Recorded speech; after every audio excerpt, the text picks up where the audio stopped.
Gece çöker sessiz sokaklara, bir masa kurulur hatıralara. Dertler oturur tam karşıma, sözler karışır buzlu bardağa.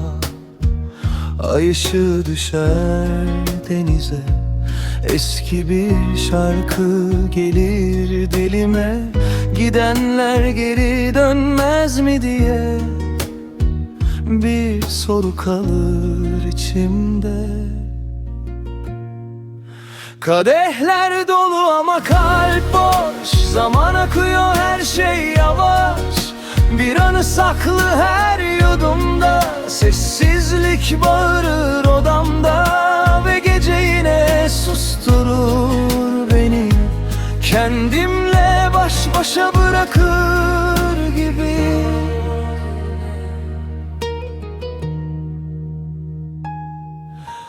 Duvara yaslanmış eski ceketim, cebinde unutulmuş bir biletim. Tarihi silinmiş bir gidiş sanki, dönüş yazılmamış kaderime belki. Perdeden süzülür soluk bir rüzgar, adını fısıldar içim azar azar. Unut dedim dinlemedi yüreğim, her yolda sana çıktı gölgemin izi. Kadehler dolu ama kalp boş, zaman akıyor her şey yavaş. Bir anı saklı her yudumda, sessizlik bağırır odamda. Ve gece yine susturur beni, kendimle baş başa bırakır gibi. Çok eski.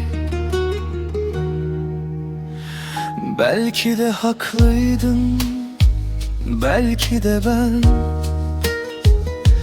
tutmamış bir söz kadar eksikken. Ne sen geldin geri, ne ben gittim. Arada kaldı bu yarım hikayemiz.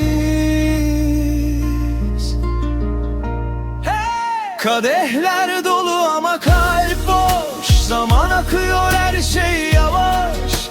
Bir anı saklı her yudumda, sessizlik bağırır odamda. Ve gece yine susturur beni, kendimle baş başa bırakır gibi. Gece yine susturur beni, sanki senden vazgeçirir gibi.